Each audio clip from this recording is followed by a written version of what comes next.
The Sahm Rule since it triggered with the July employment report, it has been turned on.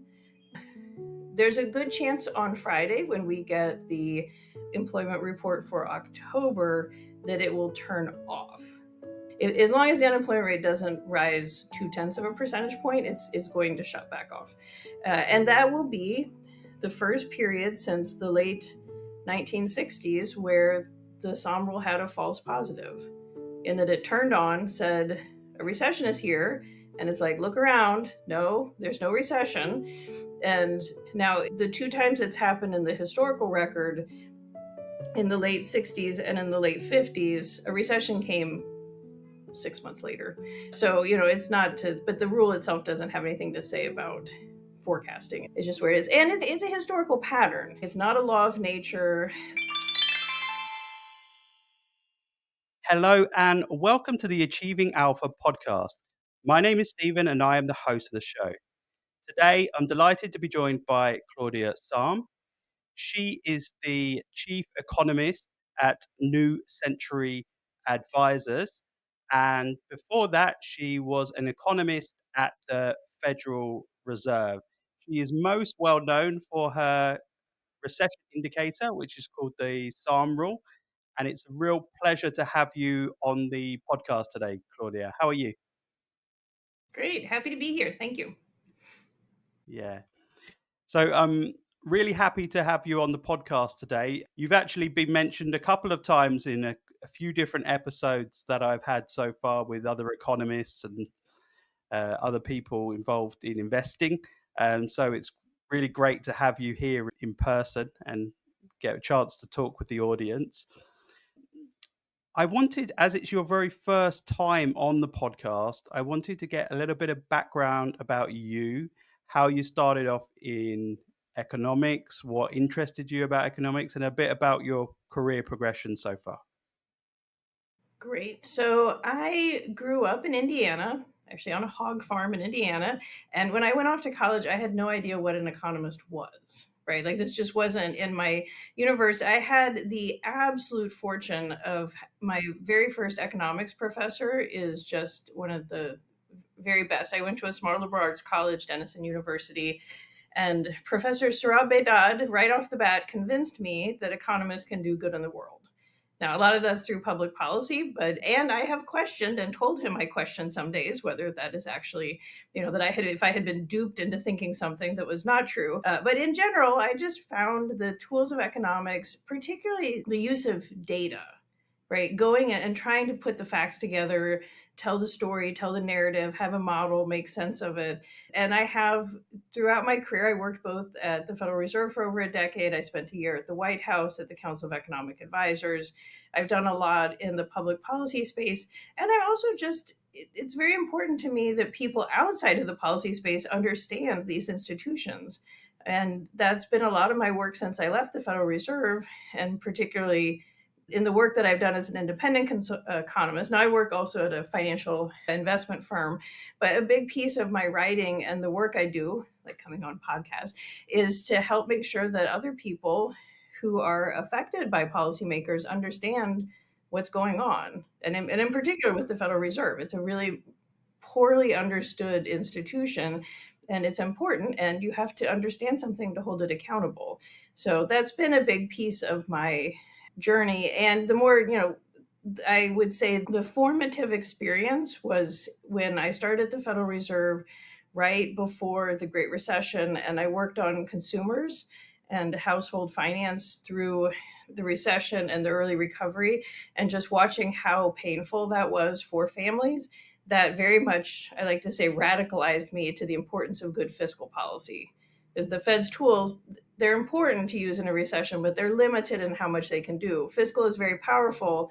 It can be very messy, and we need to spend a lot more time thinking on how to do it well. So that's what I took out of it. And in fact, the Sahm Rule, which is what I am most known for, it is very much a side show to that effort of mine to do better fiscal policy. In 2019, I was part of a policy volume put out at the Brookings Institution with different ways to fight the next recession better. So this was out early 2019. We didn't know what was coming, and the idea of the entire set of policy proposals is you put things on autopilot. So there are these called semi-automatic stabilizers where you say you're going to send out stimulus checks if the unemployment rate increases a half a percentage point, or if something happens with the economy. And so the Sahm rule was exactly that. It was my trigger for a proposal to automatically send out stimulus checks, which I felt had been very beneficial in past recessions at kind of jumpstarting the economy and giving relief. So, and that's why the Sahm rule is called a rule, is because it's a policy rule, like a Taylor rule. When these conditions are met, you should change policy. It's not a rule of thumb or like, oh, if the unemployment rate rises, we must be in a recession. That's not the idea of it. So it very much, that's the theme of my career as an economist, is trying to help make policy better and help people understand that whole process so they can be a part of it as well. And was that indicator that you set up, the Sahm rule, you said you set it up in 2019. Was that a key reason why stimulus checks were brought out in 2020? I know obviously that was because of COVID, but in necessary circumstances, would the Fed use the Sahm rule to trigger that?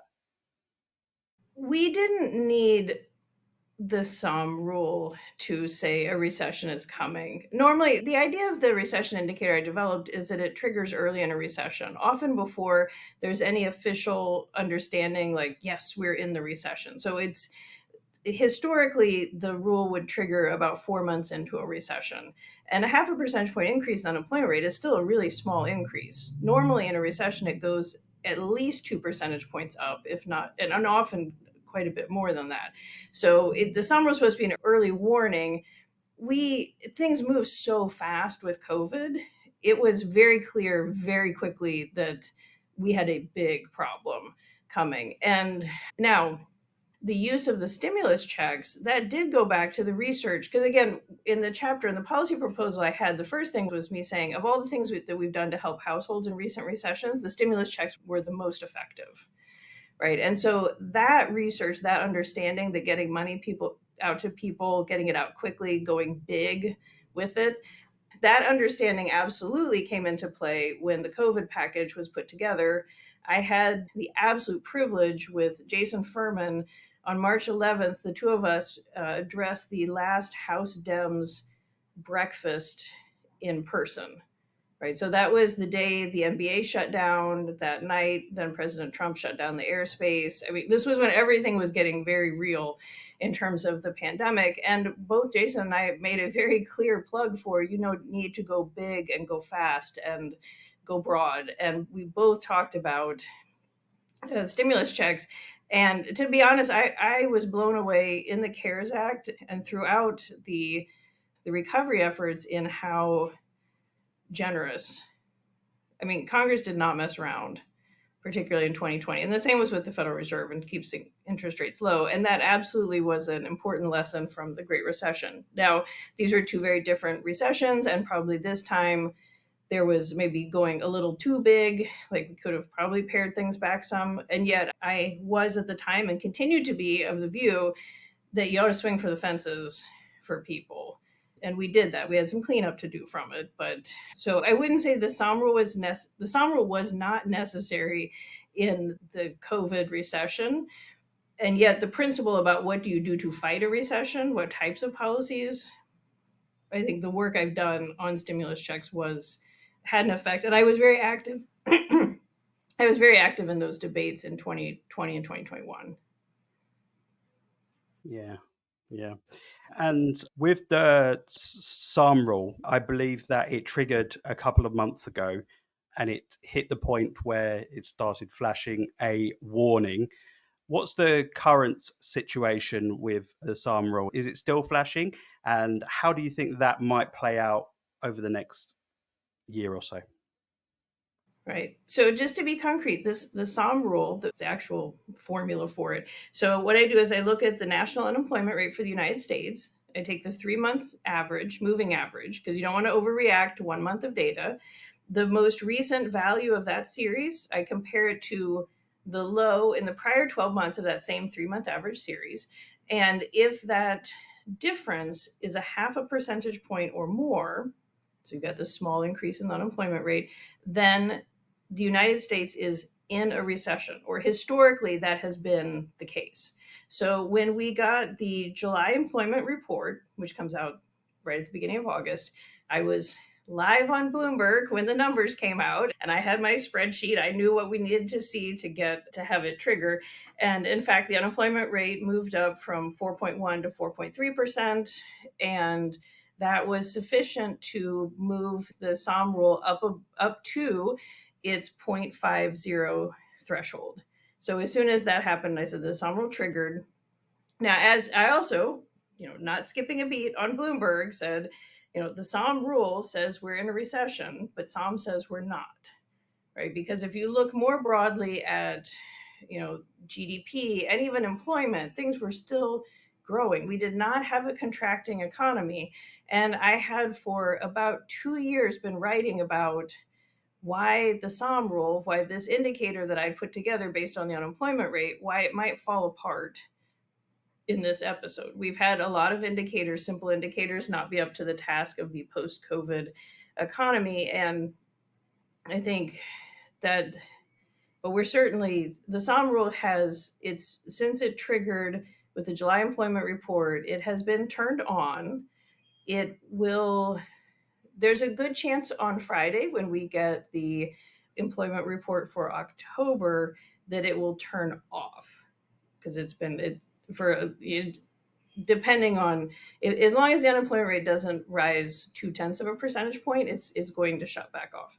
And that will be the first period since the late 1960s where the Sahm rule had a false positive, in that it turned on, said, a recession is here. And it's like, look around. No, there's no recession. And now the two times it's happened in the historical record, in the late 60s and in the late 50s, a recession came 6 months later. So, it's not but the rule itself doesn't have anything to say about forecasting. It's just where it is. And it's a historical pattern. It does not have to it's not a law of nature. The Sahm rule is not, there's no reason it would apply to, say, another country, right? This is very specific to US institutions and historical patterns. There's no reason it applies to a US state. There's nothing magical about this. It was just it's an empirical exercise trying to come up with, again, it was a policy rule that could help us commit ahead of time. When we get in this situation, policymakers will step in. But again, it was too simple, and this was a real humility building exercise, in that I still think that these automatic stabilizers and policy rules could be very powerful, but clearly and actually hopefully someone else will fix it up. But the policy rule, the Sahm rule, it's not quite there. Like, simple is good because we can follow it and understand it, but it has to be robust, and this one just didn't prove robust enough.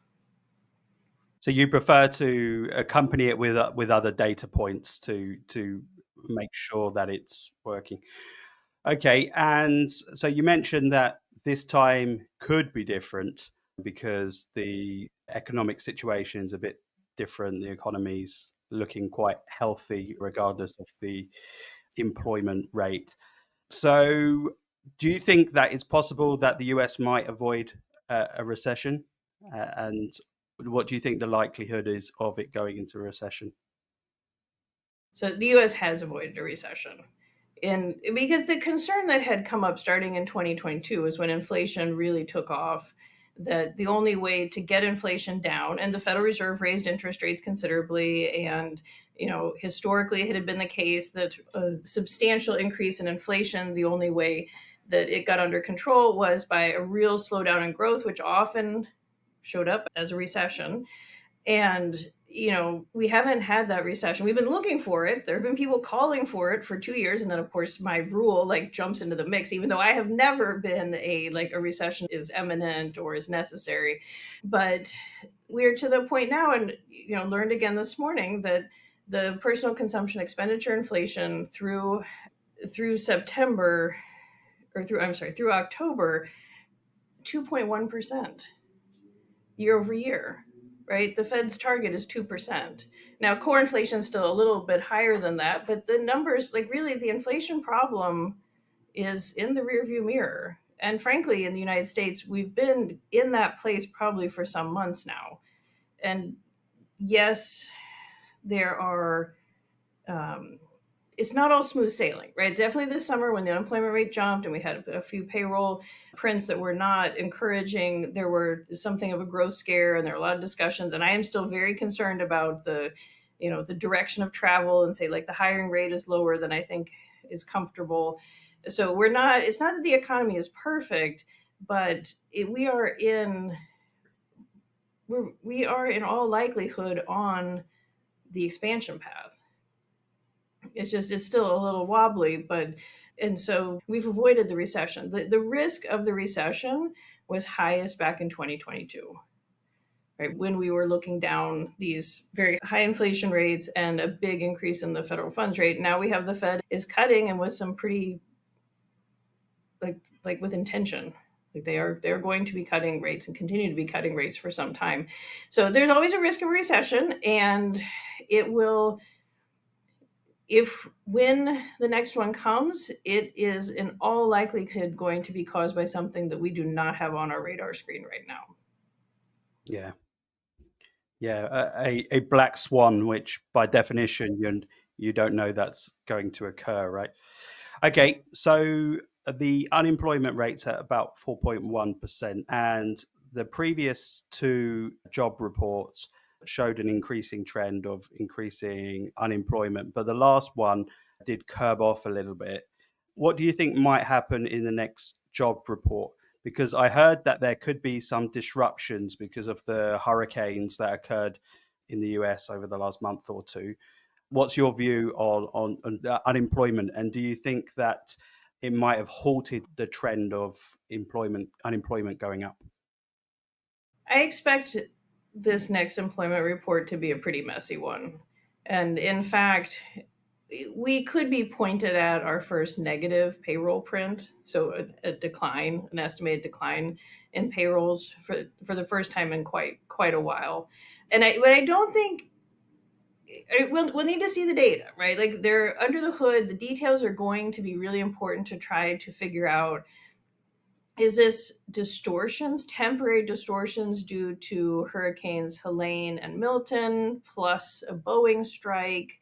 So those three events are ones that are expected to take maybe upwards of 100,000 off of payrolls for October. I mean, that's not 100,000 is not trivial when you think we've been running maybe a little below 200,000, and that's we've the last month. I like to look at 3 month moving average again to want to smooth out, one stellar number, one really bad number, and we've seen the labor market be close to where it was right before COVID. So that was around 180 or so average payroll gains. So that, and I think that's likely where kind of the truth, like where kind of the payrolls are sitting, maybe with some bias towards drifting down a little bit. But in general, that's a good number. But you lop 100,000 off of that, then you're getting pretty close. You're getting into a sub 100,000 print, which would be considered bad. And then it's always the case that with surveys, we have some imprecision to it. So the Bureau of Labor Statistics tells us that the 90% confidence interval, so this is just the imprecision based on the fact that we use a small survey as opposed to a census of all, businesses out there, that confidence interval is also a little over 100,000 payroll jobs. So you start putting the pieces together, we could get a negative payroll print that would be consistent with a labor market that is growing at trend of around 180, just because you've got distortions and you've got measurement. And we've had periods where even in good times, sometimes you'll see a negative payroll print. Now, people will react to this, right? No matter how much I tell people, like, oh, get ready, distortions, and there's measurement. Like, a negative number will just have a reaction, even if people know they shouldn't react to it too much, because this is kind of jarring.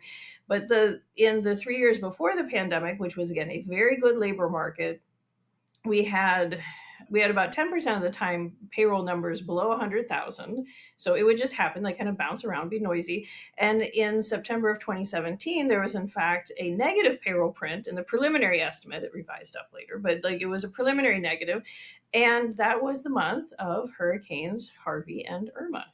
So it's exactly those times where even in a good time, you can have a big enough of a distortion that can temporarily give us a false signal. Now, so payrolls might be pretty messy. The thing is, the effects on the unemployment rate should be much more muted.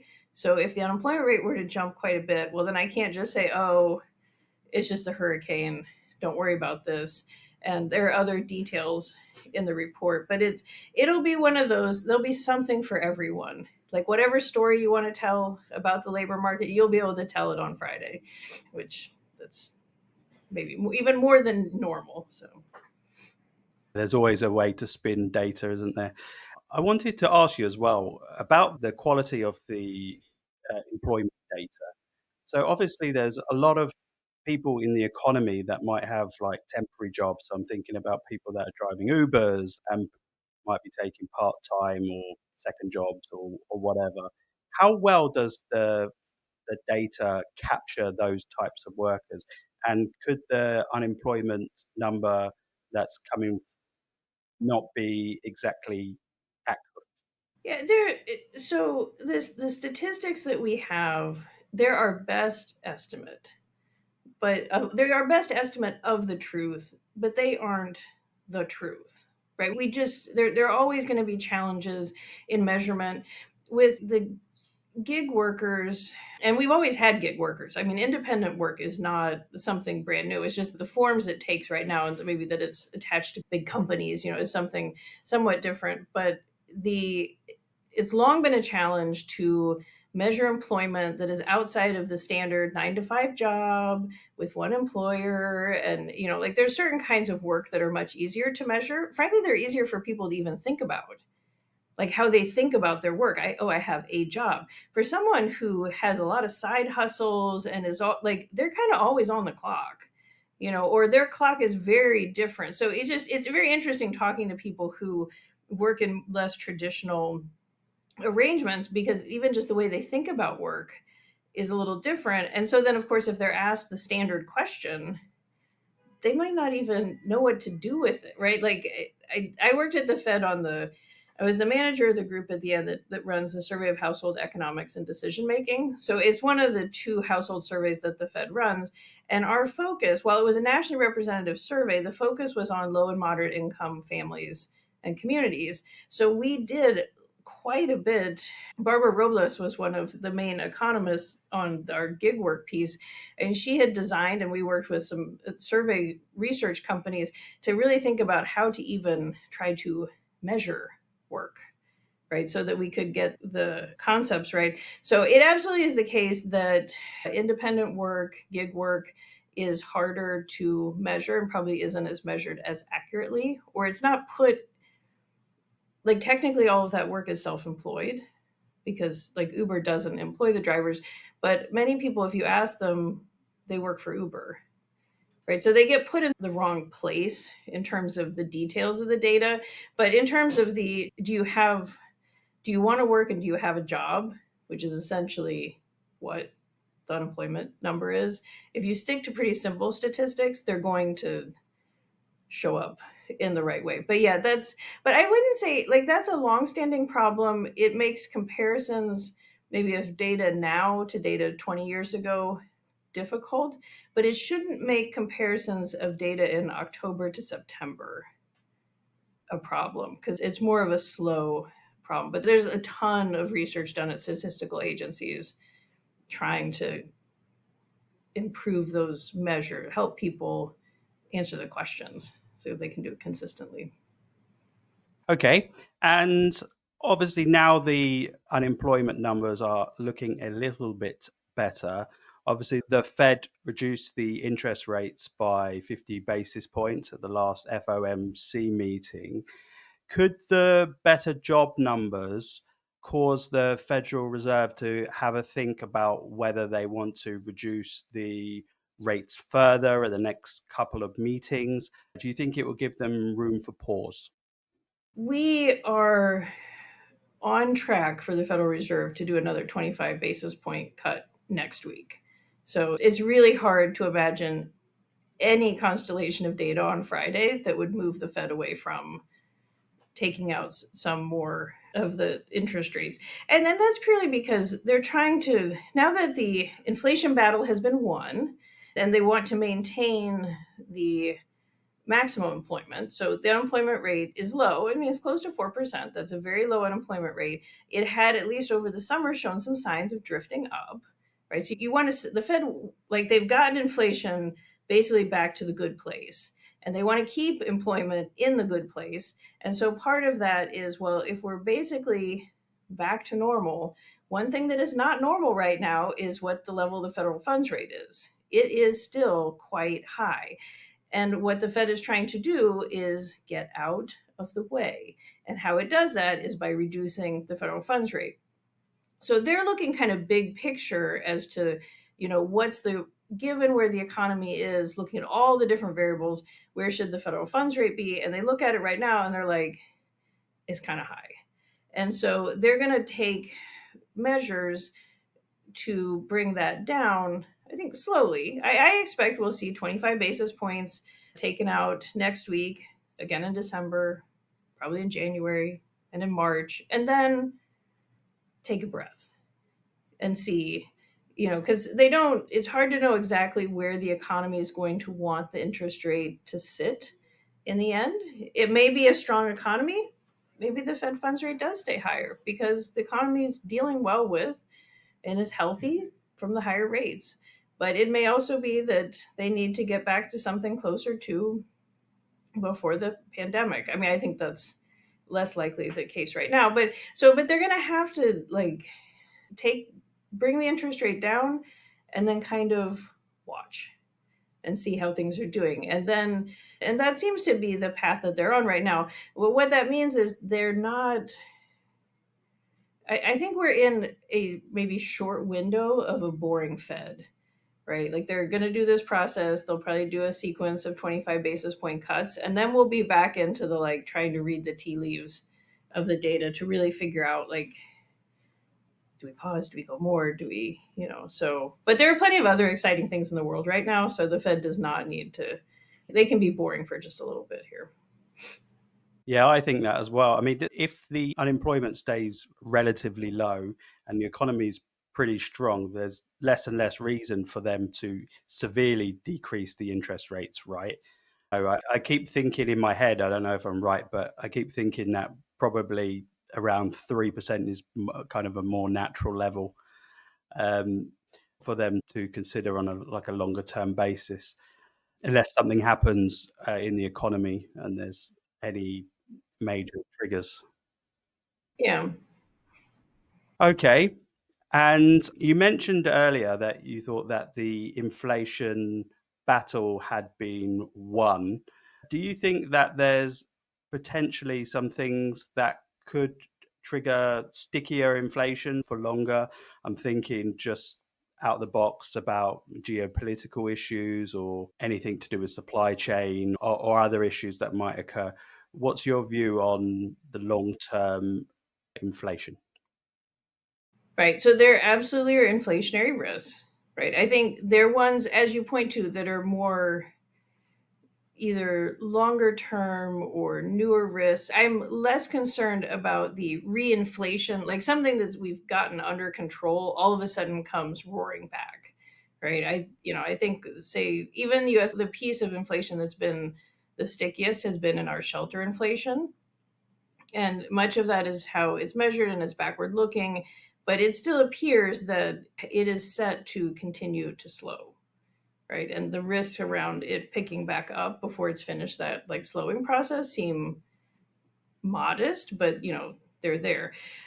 The risks that have been discussed most often recently are ones thinking about into 2025 and 2026 that could come about if you had, say, if Trump were elected and pursued the policy of the very aggressive tariffs that he has talked about. And those tariffs end up being passed on to consumers in terms of higher prices.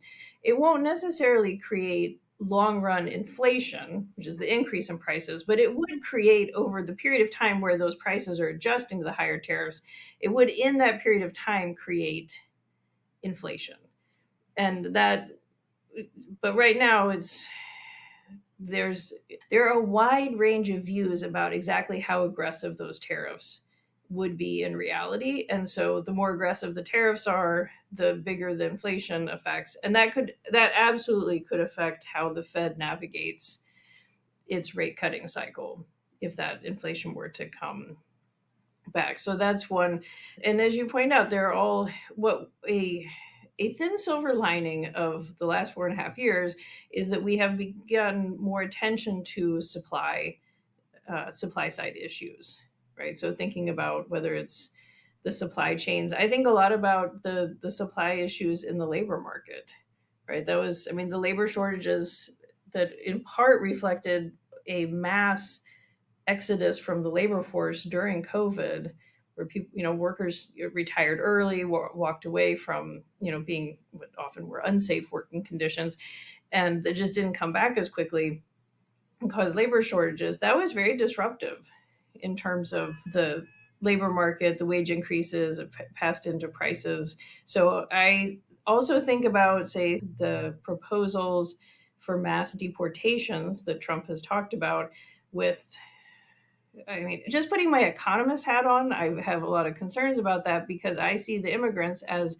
a key contributor to getting us out of the labor shortage that was causing all of these problems and putting pressure on inflation.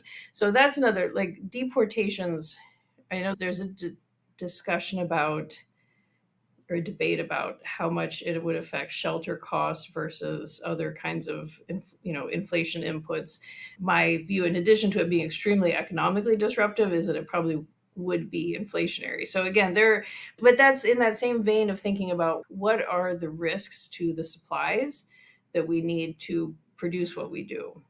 Oh, but and I should say, to keep it somewhat positive. There are positive supply shocks too. We've seen in the last more than a year now what looks like some pretty notable productivity growth.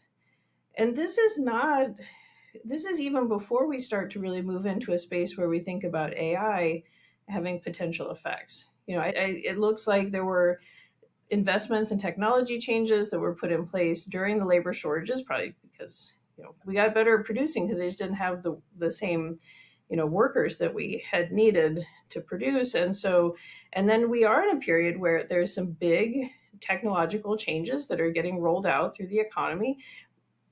Technology has been in the past important in being able for us to produce more with less, and that is disinflationary. So we can have, that's where the supply side can really matter. And if you have growth that is driven by, we've got more people, we've got more technology, that is not inflationary growth, right? That we can have that. It's when you start having growth or demand really is outstripping supply and you get an overheated situation.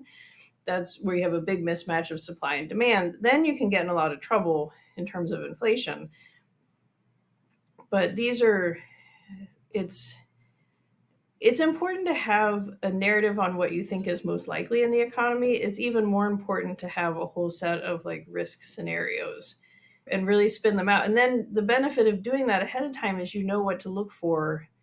So when you start to see it happen, you're like, oh, that's the risk case that is associated with these other outcomes. And so you can kind of switch your narrative if you need to. But yeah, so no, inflation, we came through this episode. This was incredibly difficult. We got lucky in some ways, and I think also things played out in a unwinding of COVID that should have, I think, made sense even in the beginning. But that doesn't protect us against all other possible future inflation shocks. Okay. All right. And on the bifurcation of the economy, so obviously we're seeing a lot of people in Wall Street are doing really well. A lot of kind of asset owners, we're seeing all-time highs in the indexes. We're seeing gold at all-time high, Bitcoin at pretty much all-time high as well.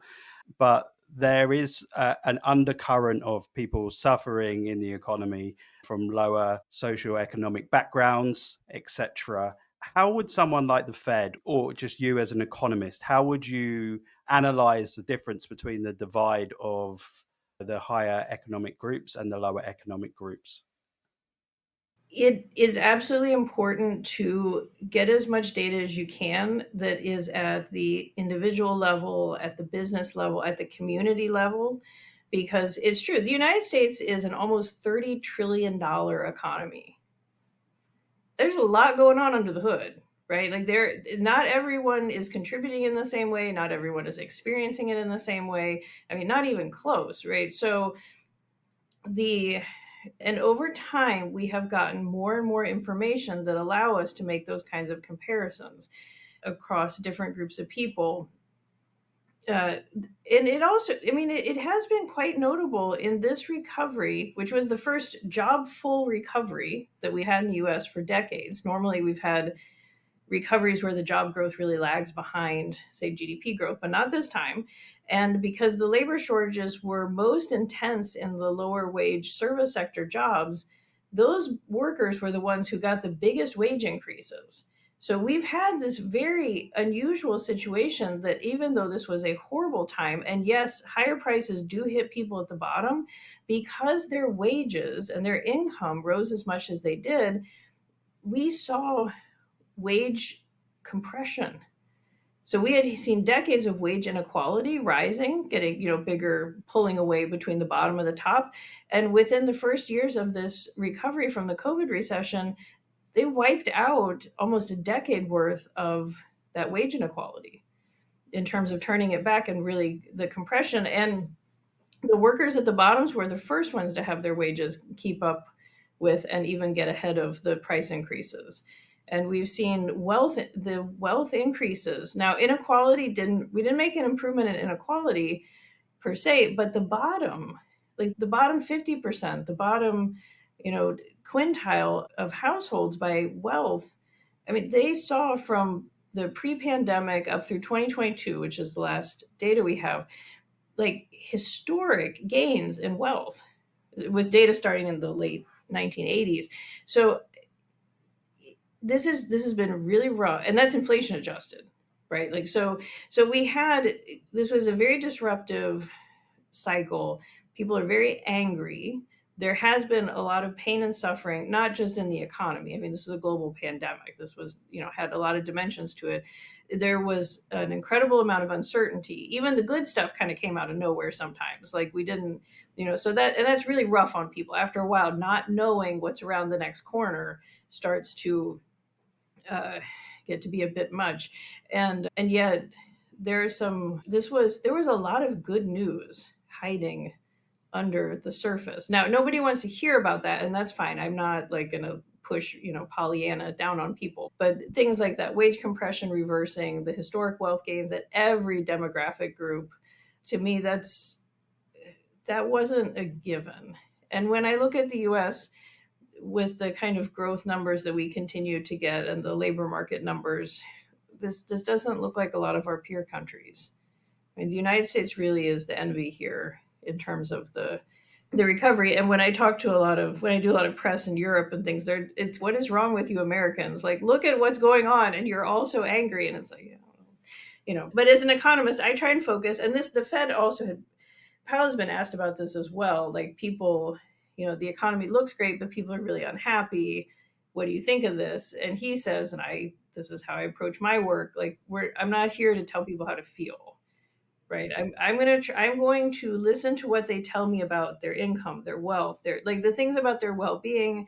I'm going to look at those patterns and then do what's the right policy without worrying about like, well, I mean, I am puzzled, but I have views on it, but it's like it's not my job to get other people to be as optimistic about the economy, right? Or just to do like read the economy, do the policy. But it has been a little jarring because you also want to make sure you're lining up like the data is matching reality because people could be right. Like it can be hard in the sense that maybe our data just don't capture what's really happening on the ground. So I've spent a lot of time with it, but I think it's just we've got some perception differences of perception as opposed to differences of reality. Yeah, it's always good to keep updating the data and to make sure that you've got it right. Yeah.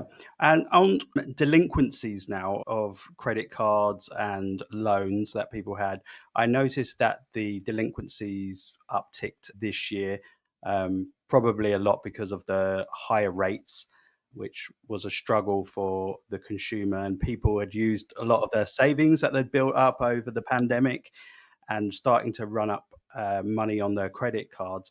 Does the latest delinquency numbers does that worry you, and or do you think it will naturally soften as the interest rates come down and there's a little bit less pressure on the consumer?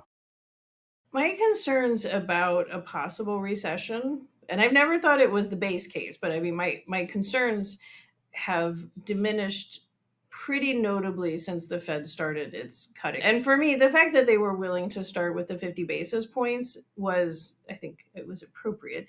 But it also showed like they're not going to mess around. Like if information starts coming out in the economy that is on the labor market that looks problematic, they're going to act.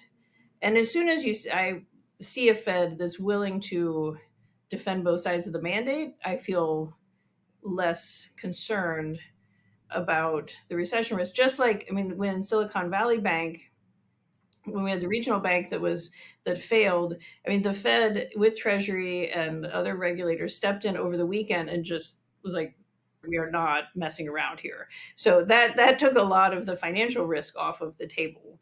So I look at the I look at the recession risks as pretty low. And so as you said, if part of the delinquencies going up are likely the burden from the higher interest rates, as those interest rates come down, that burden is there's a reduction. And as long as the Fed is, stepping away some, that's taking pressure off of the labor market. And at the end of the day, the biggest determinant of to whether people can make their payments, make their bills, whether they get, are kind of within their means is their paycheck. So as long as we keep that labor market going, I feel pretty good about where the economy is headed. Good. All right, that's very promising. Okay, on the last subject, the US balance sheet. Obviously, they made some inroads to reduce the balance sheet. I think it was in 2023, I think. And then there were some things that came up, like you mentioned, the regional banking crisis, which inflated that again slightly. What do you see from the Fed in terms of the path of the Fed balance sheet moving forward? Do you think they'll continue to try to reduce it, or do you think that they might be forced to continue to increase it?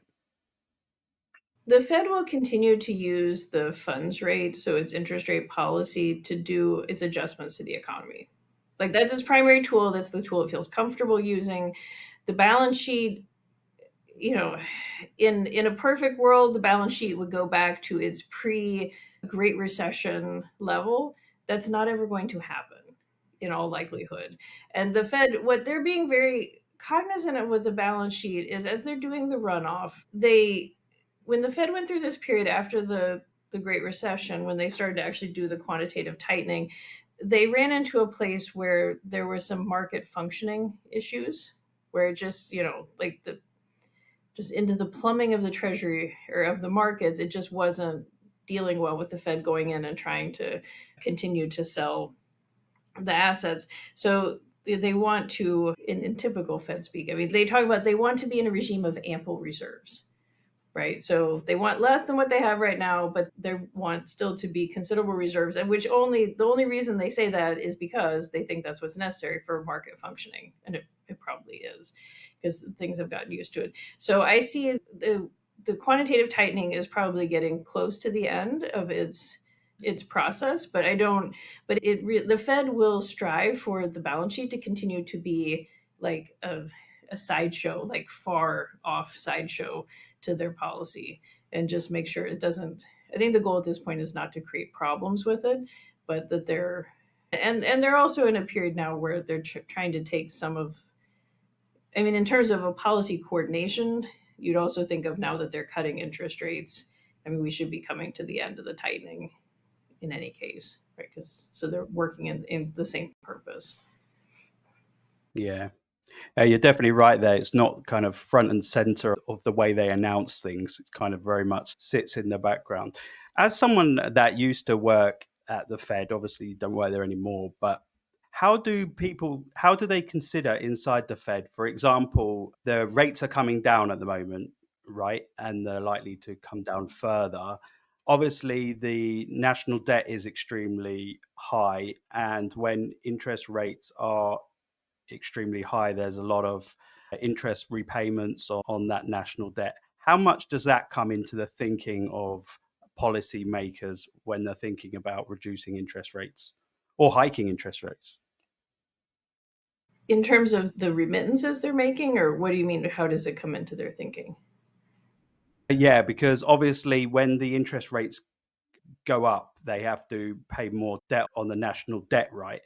So does that come into their thinking where they think, okay, we need to reduce those interest rates beyond just what the data says because because you don't want to be paying really high interest costs. Right. So first, the Fed is aware of and watching all of these issues. So knowing if we take this decision, these would be the likely ramifications. Right. So they're doing estimates and having a sense of it.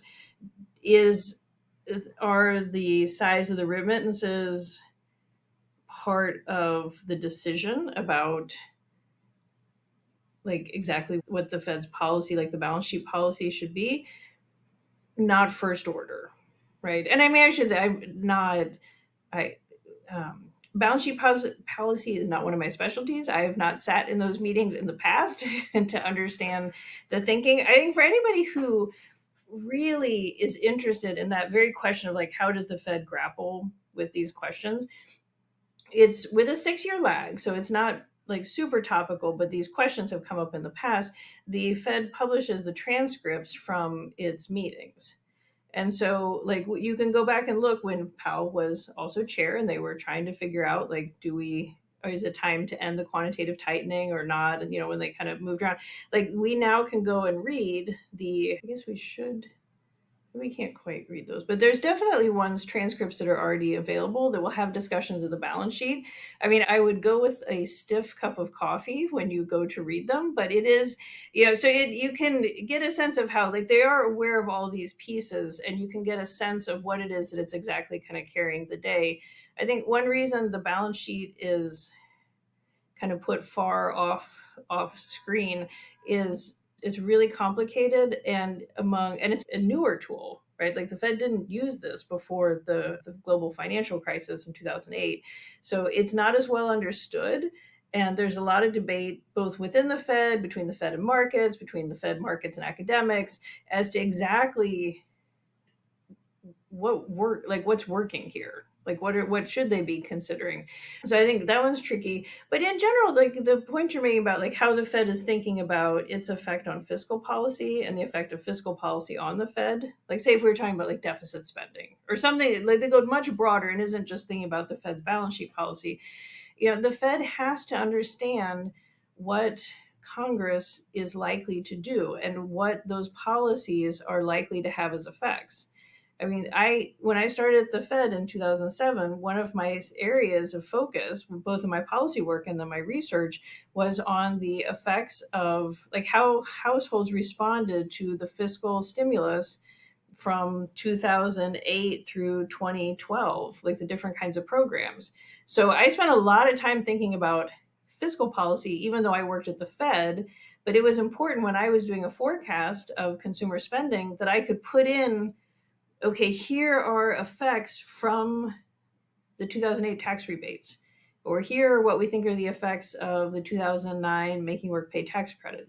And so then the Fed, when they make their decisions about monetary policy, they like work around the edges, right? They have a sense of here's what we think Congress is going to do. We're not necessarily going to try to undo it, though if they think it's inflationary, they might try to undo it. But just to have a sense of what Congress is doing, and then the Fed makes its decision. So it's not like passing judgment on what Congress is doing. It's just trying to understand it. So then they set their policy in an appropriate way. So it can get pretty complicated. And a lot of these, like how does fiscal affect the economy, are huge, open, big debate kind of questions. Yeah, it's very complicated, and we probably don't have enough time to cover all the intricacies of that. So I also hear that you have a Substack as well. Could you just explain to the audience a bit about your Substack, why you set it up, and what you're trying to do with your newsletter? Yeah, so the name of the Substack is Stay at Home Macro, so Sahm, the play on my last name. And it's the same idea of trying to help explain to a more general audience what's going on in the economy. I spend a lot of time writing about the Fed. I do some more a little more technical writing, maybe might dig out the transcript and explain the balance sheet stuff. I mean, that kind of thing like that to more technical audiences. But by and large, like 80% of what I write there is free, open to the public, and is written for the public. And it kind of runs the gamut. But I also try to keep it fun. Like my it's I want people to be as engaged and excited about the discussion as I am. And they're relatively short pieces because, we all have lots of things to do. And I always bring data or charts, or like, I don't want people just to listen to my opinion. I try to bring something and explain where the data came from and like help interpret it. So, and I enjoy almost always, I enjoy the interaction with people who read the Substack. I'm also to some extent again on Twitter and also on LinkedIn. So there are lots of places to find my work. Yes, highly recommend the Substack. So I'll put the information underneath this video in the description so anyone can sign up for that letter. I think it's free of charge, right? So that's really great. All right, well, perfect. I've really enjoyed our discussion today. I've got lots and lots of questions that I could ask you, but very limited time. So I hope one day in the future we can have another discussion and go into some more detail. Yeah, great. That would be lovely. All right. So thank you very much, Claudia. I think a lot of people will get a lot of great information and lots of nuggets of wisdom from this. So thank you very much for your time. Great. Thank you.